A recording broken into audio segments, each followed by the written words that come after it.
Probando, probando, probando. 1, 2. Saludos amigos de Metro Puerto Rico y bienvenidos a otro Punto por Punto, donde discutimos las noticias de mayor interés con las personalidades noticiosas del momento. Hoy nos acompaña acá en la redacción de Metro Puerto Rico el nuevo secretario de Hacienda, Francisco Párez. Bienvenido. Muchísimas gracias por la oportunidad. ¿Cuánto tiempo ya lleva en el cargo? Llevo en el cargo desde el 24 de junio de manera interina, el 1 de julio entré en propiedad, fui confirmado el 8, así que llevamos unas 6 semanas más o menos. 6 semanas intensas, supongo. Sí. ¿Cómo está Hacienda? Es la primera pregunta. ¿Se sigue trabajando con normalidad o la misma incertidumbre y crisis política que vive el país afecta el día a día de la agencia? Mira, si uno mira mis alocuciones públicas, evidentemente yo me estaba dirigiendo mucho al personal dentro del Departamento de Hacienda.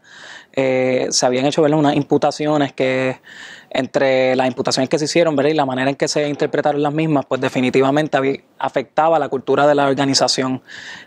Nosotros identificando eso, el enfoque que le dimos era darle un llamado de confianza a nuestros empleados, porque tengo que decir que a pesar de que yo llevo 6 semanas como secretario de Hacienda, llevo fungiendo como secretario auxiliar de rentas internas desde el 2017 y todas mis interacciones con los empleados de Hacienda son básicamente de total honestidad y de total sentido de vocación.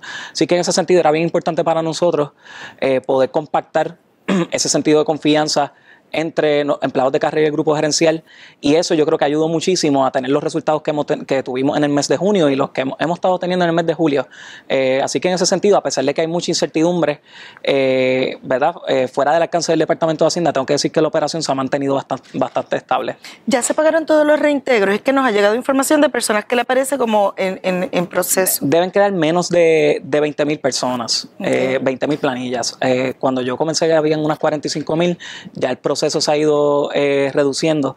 Hay unos issues contractuales, particularmente por los retos presupuestarios que nos presentó el presupuesto que sometió la Junta, que se ha seguido perfeccionando en las pasadas semanas, y ya nosotros contemplamos que en las próximas semanas la contratación de servicios esenciales dentro del departamento ya se va a finiquitar, y de esta manera nosotros podemos agilizar muchos de los servicios que va a ofrecer la agencia. ¿Sigue en pie la reducción del IVU en alimentos procesados o preparados para este año? Sí, sigue en pie. Hay varios datos curiosos de esto. Número 1, que ya el departamento emitió la determinación administrativa 1903, la cual regula la forma y manera en que los comerciantes que venden alimentos preparados podrán ser autorizados para vender esos alimentos a una tasa preferencial. Hay sobre 20,000 comerciantes que nosotros identificamos en nuestro sistema que podrían, basado, ¿verdad?, en la industria en la que participan, podrían vender alimentos preparados a una tasa preferencial. ¿Qué ocurre?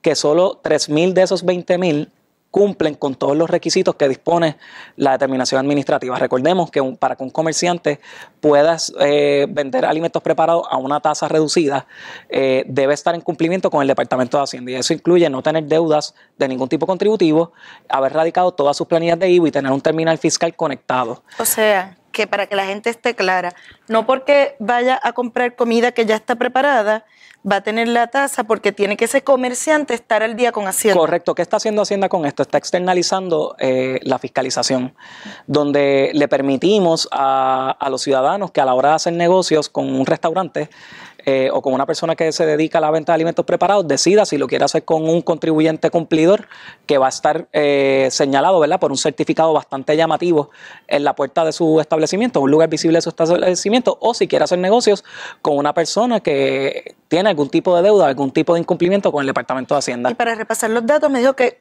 estima que 20,000 negocios podrían calificar, pero 3,000 cumplen, y eso te deja saber por qué era tan importante este tipo de iniciativas, porque la industria restaurantera hace muchas aportaciones a la ciudadanía, pero con el Departamento de Hacienda hay una interacción que tiene que mejorar. Es una industria que le debe sobre 40 millones de los 204 millones de principal que se debe del impuesto de venta y uso, y en ese sentido era importante esta iniciativa, en vez de ir a cerrarlos, ponerlos en posición de tener incentivos por cumplir. Okay. Hablando de recaudos, usted anunció recientemente un alza de 22% para el año fiscal que acaba de concluir en comparación con el año fiscal anterior, y que los ingresos fueron más altos que los estimados.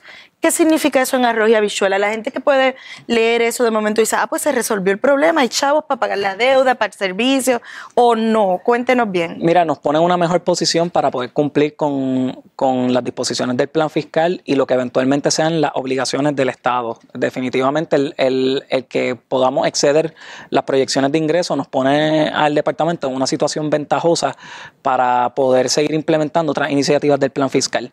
¿Por qué ocurre un recaudo mayor por casi 1.136 millones de dólares a la proyección de la Junta? Yo creo que se pueden definir en 3 tipos de factores. Número 1, el crecimiento económico que se ha dado mucho como consecuencia del proceso de reconstrucción de la isla. Número 2, las políticas contributivas que había establecido el Departamento de Hacienda, que mucho tiene que ver con la flexibilización de planes de pago. Nuestra administración no liquida comercios, nosotros liquidamos deuda contributiva. Nosotros no vamos a ir a la calle a cerrar personas o tratarlos como criminales por el mero hecho que tenga una deuda con el Departamento de Hacienda. Nosotros queremos agotar todos los recursos y parte de ese agotamiento de recursos es la flexibilización de los planes de pago. Antes el Departamento de Hacienda no entraba en planes de pagos por deuda de IVU. Esto, ¿verdad?, para ser restrictivo y crear un cierto miedo. Esa política nosotros diferimos totalmente de ella y la pusimos a prueba. Nosotros sí entramos en planes de pago de IVU y por eso, como van a ver en las proyecciones de ingresos, excedimos IVU por más de 70 millones y de esos 70 millones hay como unos 32, 35 millones que provienen de los planes de pago que ahora suscribe el Departamento de Hacienda.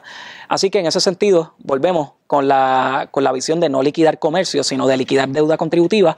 Ha ayudado mucho, ¿verdad?, en este crecimiento económico. Y por último, la Ley 257, que ha creado una concientización utilizando la tecnología a nuestro favor, que hay Corresuri, gran parte, ¿verdad?, de las iniciativas que permite tener un mayor crecimiento y una mayor captación de impuestos. Una pregunta, ¿de dónde es la mayor tajada de ingresos? Mira, hay 3 tipos contributivos que son fundamentales: el impuesto de venta y uso, la ley 154 y contribución sobre ingresos de individuos y corporaciones. Tengo que decir que la aguja la movió mucho las corporaciones. Las corporaciones superaron por más de 500 millones la proyección de ingresos. Estimamos que sobre unas 10.000 corporaciones van a radicar planilla por encima del año anterior, lo que significa, ¿verdad?, una cuantía bastante significativa. Así que en ese sentido, contribución sobre ingresos de corporaciones, la ley 154 y contribución sobre ingresos de individuos, yo creo que fueron régimen contributivos que nos ayudaron mucho para poder superar las proyecciones. Esta semana también anunció que se abre un proceso de competencia en el tema de los seguros del gobierno. El año pasado, estamos hablando de mucho dinero, de hecho el año pasado Gerencia y Presupuesto tuvo que mover dinero, me parece fueron 27.6 millones para poder pagar el alza en los seguros después del huracán. ¿Cómo vamos a garantizar que sea una competencia transparente, justa, que la gente pueda ver qué es lo que está pasando? Número 1, pues teniendo un secretario de Hacienda que sepa discernir de cuáles son las facultades que tiene y en qué medida las debe utilizar. Yo tengo que decir que sí, las facultades del secretario de Hacienda son amplísimas a la hora de suscribir contratos de seguro y de los corredores de seguros que se desembolsan como unos 10 millones de dólares aproximadamente en estos contratos, que son nada más los brokers entre las compañías de seguro y el gobierno de Puerto Rico. Yo soy de la visión ahí hay mucha gente que ha hecho mucho dinero. Yo soy de la visión que, a pesar de que el secretario tenga la facultad, no necesariamente significa que la debe utilizar. ¿Qué hice? Pues restringí esas facultades del secretario de Hacienda. ¿Cómo? Estableciendo un comité, que es el comité que va a evaluar estas solicitudes o este proceso de convocatoria. Ellos van a recibir los documentos de parte de las personas que quieran participar, que tienen que cumplir con unos requisitos, que uno de los requisitos fundamentales es que no medien cabilderos para propósitos de influenciar el proceso de contratación.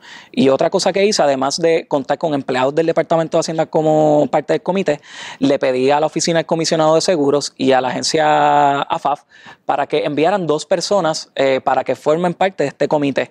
El secretario de Hacienda, según el procedimiento, se debe circunscribir a las determinaciones que haga este comité, de manera tal que sea un proceso competitivo, puro y limpio y que persiga el mejor interés público. ¿Y público? ¿Se podrá conocer las propuestas? Claro que sí. Todo esto.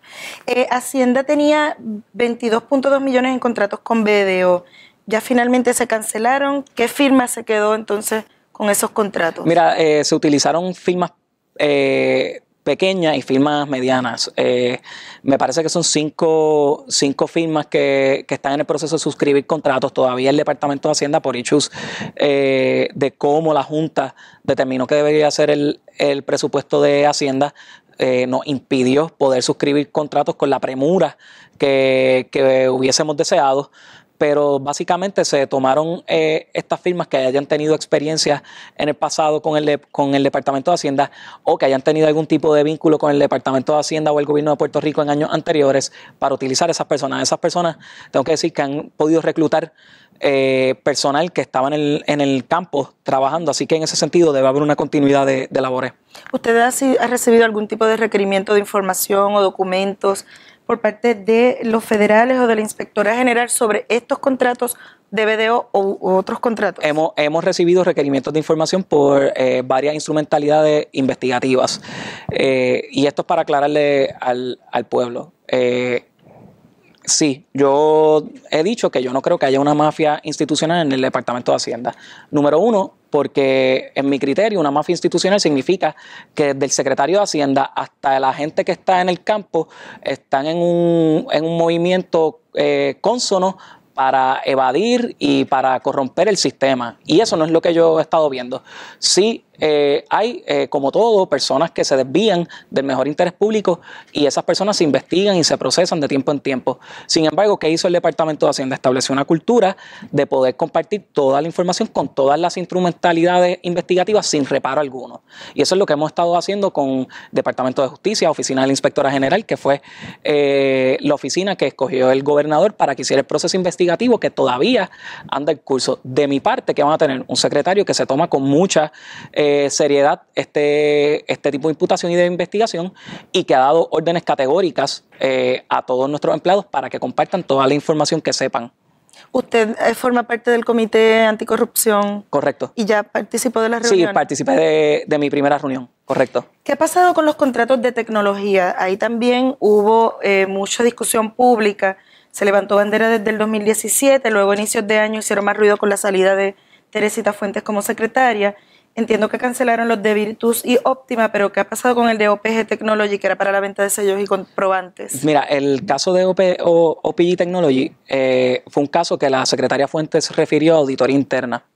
Y un caso que cuando yo asumí interinamente el Departamento de Hacienda en enero 28 del 2019, solicité que se le diera continuidad a esa investigación. Todavía ese proceso investigativo no ha culminado. Sí le tengo que decir que ahora la oficina de auditoría interna pasa a la Inspectora General. Así que hay que esperar qué determinaciones va a hacer la Inspectora General con respecto a esa investigación. De mi parte, van a tener un secretario de Hacienda que una vez se tengan todos los hallazgos y los planes de acción correctiva, las va a tomar con la premura que amerita, también teniendo en consideración que la venta de sellos no se puede detener porque paralizaría la actividad económica en Puerto Rico. En un momento dado se planteó que Hacienda estaba en proceso de tener tecnología para hacerlo internamente. ¿Eso está sobre la mesa o no? Mira, parte de los análisis es si con las herramientas que el Departamento de Hacienda está adquiriendo pudiese vender este tipo de servicios directamente. Eso se está evaluando como todo, e incluso se está evaluando desde cómo se puede presupuestar un proyecto de esa naturaleza para poderlo implementar. Sí tengo que decir que esto no es una varita mágica. Digamos que se tiene que detener un proceso, ¿verdad? El proveedor de venta de sellos y comprobantes no es algo que uno pueda hacer inmediatamente. Por eso es importante siempre estar preparado y no depender necesariamente, ¿verdad? de una sola persona para un evento tan crítico, ¿verdad? Como es la venta de sellos y comprobantes. ¿Cómo fue la reunión con el gobernador juramentado Pedro Pierluisi? ¿Qué tipo de información, por ejemplo, en el caso de Hacienda se entregó? Mira, fue una reunión, eso tenido 2 reuniones con el gobernador. La primera como miembro del Gabinete Constitucional. En esa le ofrecimos detalles generales de la agencia, de los retos a corto plazo que se están viendo.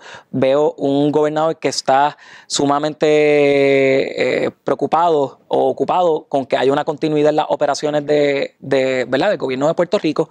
Así que nosotros levantamos ese tipo de situación que pudiese poner en riesgo la continuidad de la operación. es un gobernador que pudo compartir impresiones y pudo aportar en las preocupaciones que nosotros estábamos levantando, y ya en la reunión del equipo fiscal pues ya se estaban tocando más asuntos de recaudos, de cumplimiento con el plan fiscal, de posiciones de políticas fiscales que nos dan a nosotros, ¿verdad?, una noción más precisa de qué se quiere perseguir y de las estrategias que se pueden estar utilizando de cara al futuro. Hacienda, que ha estado tan caliente en toda la controversia por esas mismas expresiones de su predecesor, el gobernador no le preguntó directamente sobre eso que decía Raúl Maldonado, que había una mafia institucional allí. El gobernador Pierluisi. Ajá. O sea, las conversaciones se han circunscrito en que hay unas investigaciones y que debemos seguir preservando, ¿verdad?, la integridad de esas investigaciones y velar por el mejor interés público, que es compartir toda la información que tengamos a la mano para poder dilucidar el alcance, ¿verdad?, de las imputaciones que se hicieron. Todas las preguntas son curiosas, pero estas últimas dos van a ser curiosidades. ¿Cómo se siente estar en la línea de sucesión de la gobernación, pero al mismo tiempo saber que no se es viable porque no tiene la edad? La verdad es que cuando uno se hace secretario de Hacienda no lo hace con la intención de gobernar. ¿Por qué yo me he quedado en el Departamento de Hacienda? Porque tengo un compromiso con mis empleados, con nuestros colaboradores. Ellos no son mafiosos, ellos viven en estándares de pobreza y el departamento les ha negado darle condiciones de trabajo mucho más justas. Y yo quiero ser ese secretario que logre, ¿verdad?, unas mejores condiciones de trabajo, que mucho es sur y tener mejores herramientas de trabajo, pero también que tenga una mayor compensación. Y de no lograrlo, pues ser ese primer secretario que ayuda a concientizar a la ciudadanía de las condiciones que operan nuestros empleados y de los estándares de pobreza que muchos de ellos viven. Lo otro que quería saber es cuán difícil es para un contribuyente ahora mismo acceder a copias de su planilla en el sistema. Yo entiendo que está mecanizado y que debe ser cuestión que no tome más de un día. Le pregunto en el contexto de que, por ejemplo, al gobernador juramentado se le pidieron y no las ha llevado al Capitolio. Todo depende de contribuyentes. Hay contribuyentes que radican en papel por ciertos hechos y circunstancias y tal vez buscar la planilla pues toma un poco más de tiempo que personas que la radican electrónicamente. Tengo que decir que Colecturía Virtual tiene, para las personas que radican electrónicamente, le provee a las personas que tienen cuenta poder acceder a sus planillas de manera inmediata, pero no todos los contribuyentes radican electrónicamente, así que habría que ver. Para la vasta mayoría de los contribuyentes que radican electrónicamente, si abren su cuenta en Colecturía Virtual lo van a encontrar, y cuando esto migra a Suri, que va a migrar en diciembre 2019, van a poderlo encontrar a través de ese sistema de manera bastante rápida y fácil. ¿Un trámite que puede durar media hora? El trámite cuando está radicada electrónicamente, pues sí, digamos media hora, 45 minutos. ¿Y si fuese en papeles, ir a Hacienda y solicitar? Habría que ir a Hacienda y habría que ver los hechos y circunstancias. Hay ocasiones que esa planilla no se encuentra físicamente en las instalaciones, en los predios del Departamento de Hacienda, se encuentra en un almacén fuera del departamento y pudiese tomar días. Hay ocasiones que pudiese tomar días. Bueno, secretario, muchas gracias por haber estado con nosotros acá en Metro Puerto Rico. Esperamos poder seguir conversando con usted en futuras ocasiones. Ustedes, amigos de Metro, sigan conectados a todas nuestras plataformas digitales.